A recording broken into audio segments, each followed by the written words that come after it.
Assalamualaikum warahmatullahi wabarakatuh. Alhamdulillah wassalatu wassalamu ala rasulillah wa ala alihi wa sahbihi wa man ihtada bihudah. Amma ba'd. Ini adalah halqah ketiga dari bab man haqqaqa at-tauhid dakhala al-jannata bighairi hisab. Setiap halqah kita bahas satu dalil. Dalil terkait dengan bab barang siapa yang betul-betul melaksanakan tauhidullah, maka dia masuk ke dalam surga tanpa dihisab, tanpa diazab terlebih dahulu. Kali ini kita akan membahas dalil dari hadis an Husain ibn Abdurrahman. Qal, kuntu 'inda Sa'id ibn Jubair radhiyallahu anhu. Faqal ayyukum ra'al kawkab alladhi inqadda al-barihah. Faqult ana.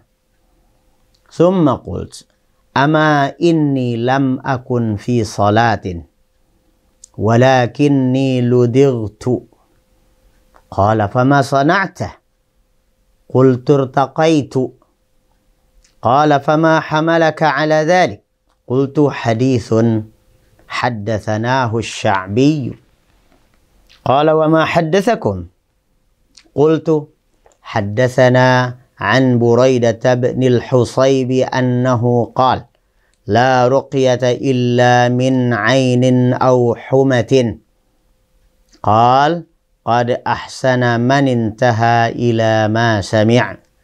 ولكن حدثنا ابن عباس رضي الله عنهما عن النبي صلى الله عليه وسلم أنه قال عرضت علي الأمم فرأيت النبي ومعه الرهط والنبي ومعه الرجل والرجلان والنبي وليس معه أحد إذ رفع لي سواد عظيم فظننت أنهم أمتي فقيل لي هذا موسى وقومه فنظرت فإذا سواد عظيم فقيل لي هذه أمتك ومعهم 70,000 يدخلون الجنة بغير حساب ولا عذاب.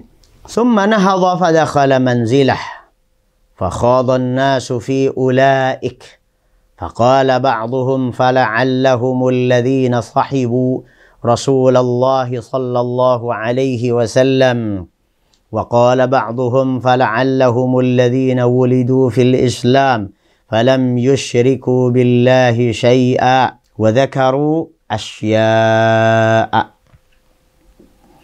فخرج عليهم رسول الله صلى الله عليه وسلم فأخبروه فقال هم الذين لا يسترقون ولا يكتوون ولا يتطيرون وعلى ربهم يتوكلون. فقام عكاشة ابن محصن فقال ادعوا الله أن يجعلني منهم. قال أنت منهم. ثم قال رجل آخر فقال ادعوا الله أن يجعلني منهم. فقال سبقك بها عكاشة. Hadis yang panjang ini adalah sebuah cerita yang mengandung pelajaran yang sangat berharga dan terkait dengan bab man haqqaqa at-tauhid dakhala al-jannah. Kita akan saksikan di sini betapa tauhidullah betul-betul menyelamatkan pemiliknya, akan masuk ke dalam surga tanpa hisab, tanpa azab. Singkat ceritanya begini. Hadis ini dituturkan oleh Husain ibnu Abdurrahman. Husain ibnu Abdurrahman dari suku As-Sulami. Beliau dikunyahi dengan Abul Hudzail Al-Kufi. Derajat beliau dalam pandangan ahli hadis adalah seorang yang thiqah, terpercaya. Kata beliau, kuntu inda Sa'id ibn Jubair. Suatu hari aku sedang bersama Sa'id ibn Jubair. Siapa pula Sa'id ibn Jubair ini? Sa'id ibn Jubair adalah al-imamul faqih min jillati ashab ibn Abbas. Beliau salah satu di antara murid pentolan muridnya Abdullah ibnu Abbas radhiyallahu anhuma. Beliau ini sebenarnya budak atau anak budak dari Bani Asad. Sa'id ibnu Jubair radhiyallahu anhu berarti ini sudah menjadi guru, menjadi ustaz di majelisnya. Kemudian kata Sa'id ibn Jubair, dia bertanya kepada murid-muridnya, ayyukum ra'al kaukab alladhi inqadda fil barihah, alladhi inqadda al-barihah. Siapa di antara kalian yang tadi malam melihat bintang jatuh? Kemudian kata Husain ibn Abdurrahman, saya. Tapi kemudian disusul oleh beliau mengatakan, ingat ya, aku tadi malam melihat itu, tapi bukan berarti aku sedang sholat waktu itu. Tapi saya disengat kalajengking, skorpion. Kemudian kata Sa'id ibn Jubair, ustadznya, fama sana'ta. Terus apa yang kamu lakukan setelah tahu bahwa kamu digigit kalajengking? Qultu irtaqaitu. Kata Husain ibn Abdurrahman, aku meruqyah atau diruqyah. Aku berruqyah. Ya, mencari pengobatan dengan cara diruqyah. Poinnya nanti di sini. Kita lanjutkan dulu. Kata ustadznya Sa'id ibn Jubair, fama hamalaka ala dhalik. Kenapa kamu lakukan itu? Atas dasar apa kamu lakukan itu? Perhatikan ya, salaf kita itu dalam perilaku itu menitik beratkan dalil. Jadi jangankan masalah ibadah, bacaannya apa di dalam sholat. Kemudian rukuk sujudnya harus seperti apa. Jangankan itu. Ini urusan pengobatan. Masalahnya dengan kalajengking.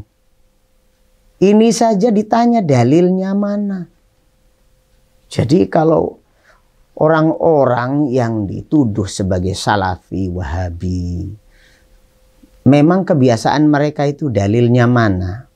Menanyakan dalilnya mana? Ada dalilnya apa enggak? Memang begitulah salafi. Karena mengikuti salafnya. Di antara salafnya adalah generasi tabi'in, tabi'it tabi'in, generasi sahabat. Seperti ini.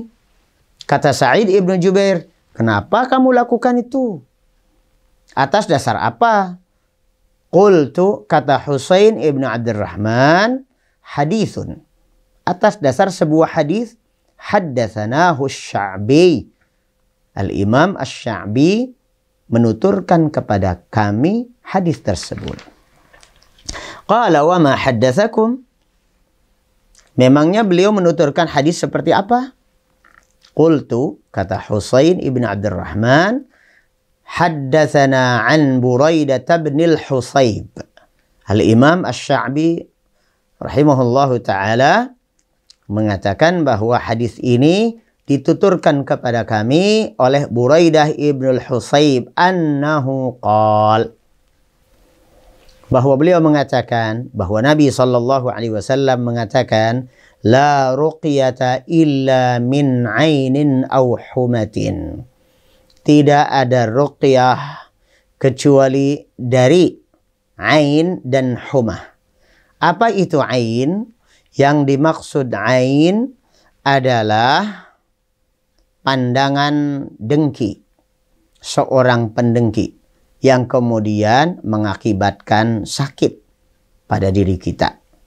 Maka penyakit ain namanya. Mata kedengkian itu kadang diiringi oleh syaitan sehingga melukai seseorang, menyakiti seseorang, dan itu hak.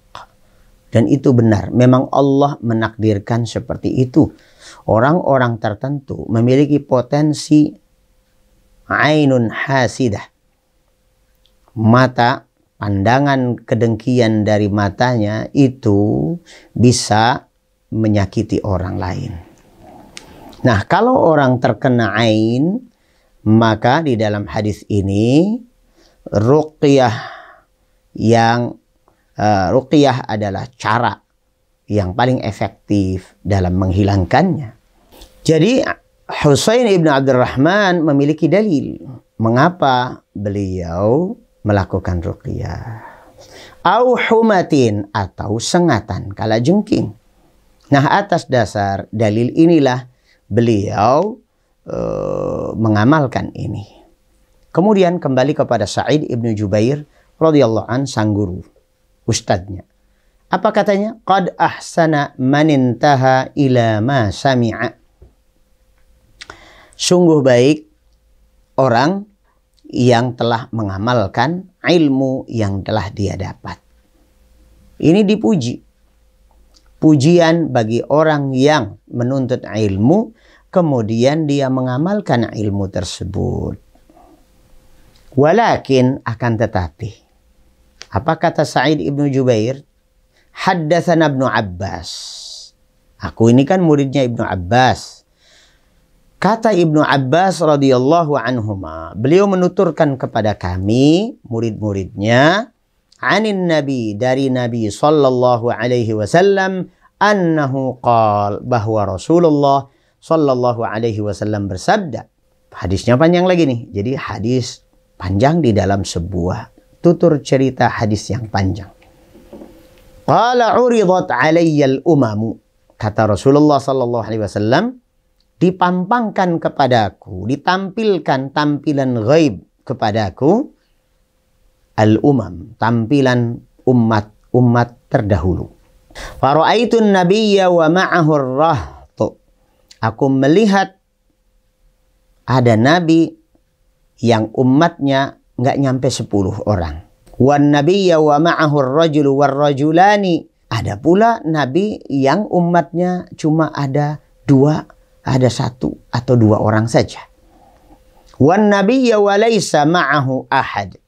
Bahkan ada seorang nabi yang tidak dapat pengikut satupun. Idrufi ali sawadun azim. Tiba-tiba diangkatlah tampilan sawadun azim, jumlah yang besar. Umat dalam jumlah yang besar. Nabi bersama umat yang jumlahnya besar. Fadhanantu annahum ummati. Maka kata Nabi SAW, aku kira itu umatku. Faqila li hadha Musa wa qaumuh. Lalu dikatakan kepada Nabi SAW, ini adalah Musa dan kaumnya. Dari sini kita tahu bahwa para nabi itu dari sisi pencapaian jumlah umat itu berbeda-beda. Ada yang banyak, ada yang sedikit, bahkan ada yang sama sekali tidak dapat umat satupun. Ini pelajaran penting buat kita dalam berdakwah. Para nabi itu tidak berhenti berdakwah. Terlepas dari apakah jumlah umat yang mengikutinya sedikit atau banyak. Bukan itu patokan keberhasilan. Maka patokan keberhasilan dalam berdakwah bukan banyaknya follower.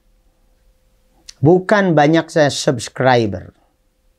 Bukan banyaknya orang yang like and comment serta share. Tapi keberhasilan dakwah adalah dengan pertama membersihkan dulu ilmu yang akan kita sampaikan, benar atau tidak. Jangan sampai kita mengajarkan sesuatu yang salah kepada umat. Itu yang pertama. Kedua, kita mengamalkannya. Yang ketiga, kita istiqamah dalam berdakwah. Tidak futur, tidak ambruk, kemudian tidak mau berdakwah lagi gara-gara orang yang mengikuti kita atau yang ngaji dengan kita orangnya dikit banget.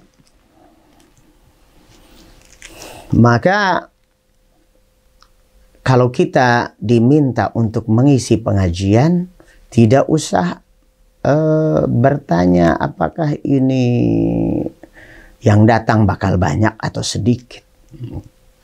Kalau sedikit yang datang, nggak jadi saya mau nyari yang banyak saja jumlah pengunjungnya. Ini tidak benar. Ya.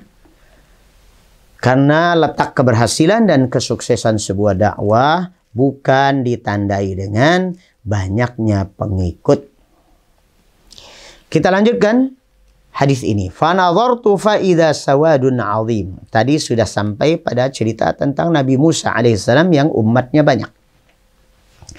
Lalu kata Nabi alaihissalam, aku lihat di sisi lain ada jumlah yang besar juga. Faqila li hadhihi ummatuka. Lalu dikatakan kepadaku, nah inilah umatmu. Jumlahnya banyak sekali. Wa ma'ahum sab'una alfan yadkhuluna al-jannata bighairi hisabin wala azab. Di dalam kerumunan umatmu ini ada 70.000 orang yang masuk ke dalam surga, berhak mendapatkan prioritas ini. Status masuk surga tanpa hisab, tanpa azab. Dah selesai tuh ceritanya. Tsumma nahadha fadakhala manzilah. Nabi Muhammad SAW setelah menyampaikan kalimat itu, kemudian beliau bangkit dari majelis dan beliau masuk ke dalam rumahnya. Selesai? Belum selesai. Bagaimana dengan majelis tadi? Para sahabat radhiyallahu anhum. Ini penuturan Abdullah bin Abbas radhiyallahu anhuma kepada muridnya, ya, Sa'id ibnu Jubair radhiyallahu an di antaranya. Kemudian singkat ceritanya, para sahabat yang masih pada duduk-duduk tuh ngapain? Ngobrol lah antar mereka. Fakhadun nasu fi ulaik. Mereka berdiskusi, saling tukar pikiran. Kira-kira siapa ini orangnya? Kok 70.000 orang ini siapa ya?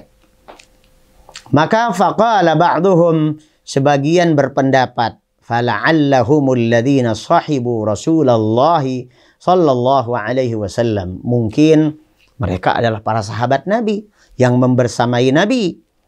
Wa qala ba'duhum, sementara ada kelompok lain mengatakan fala'allahumul ladzina wulidu fil Islam falam yusyriku billahi syai'a. Oh enggak, belum tentu. Bisa jadi mereka adalah generasi berikutnya, yaitu mereka yang terlahir sudah dalam keadaan Islam. Jadi tidak pernah jadi orang musyrik. Ya, kalau para sahabat Nabi ini kan banyak ya dulunya musyrik.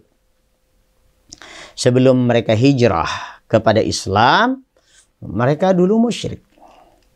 Jadi perkiraan mereka mungkin ini adalah anak-anak yang terlahir dalam Islam, orang tuanya sudah Muslim, nah, dia terlahir dalam keadaan keluarga sudah Islam dan tidak pernah musyrik.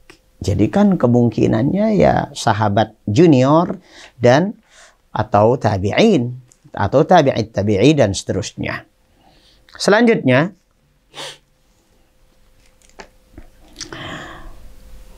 wadzakaru asya'a, dan ada lagi yang berpendapat lain, ya. Sudah, itu adalah obrolan, ya. Itu adalah obrolan antar sahabat. Mendengar mereka ngobrol begitu, fakharaja Rasulullah. Fakharaja alaihim Rasulullah sallallahu alaihi wasallam fa akhbaruh. Lalu Rasulullah sallallahu alaihi wasallam keluar dari rumahnya mendengar cerita-cerita mereka. Lalu mereka menjelaskan tentang obrolan tadi. Lalu apa jawab Nabi sallallahu alaihi wasallam? Ini yang penting, fokusnya di sini. Jangan kemana-mana dulu sebelum selesai kajian ini. Faqal, Kata Nabi SAW, 70.000 orang tersebut adalah hum alladzina la yastarqun. Adalah orang-orang yang tidak minta diruqyah. Ini pertama. Yang kedua, wala yaktawun. Tidak memakai pengobatan dengan kai. Yaitu dengan disundut besi panas. Ya, dalam istilah kedokteran sekarang namanya kauterisasi. Wala yatatayyarun. Tidak juga memakai ramalan-ramalan gaib dengan atau ramalan-ramalan nasib dengan memakai tanda-tanda suara burung dan sejenisnya. Wa ala rabbihim yatawakkalun. Dan kepada Rabb mereka, hanya kepada Rabb saja mereka bertawakal. Jadi intinya di sini adalah tawakal. Tawakal kepada Allah Azza wa Jal yang full merupakan esensi daripada tauhidullah. Karena sesungguhnya yakin bahwasanya hanya Allah Azza wa Jal yang memiliki kendali manfaat dan mudarat.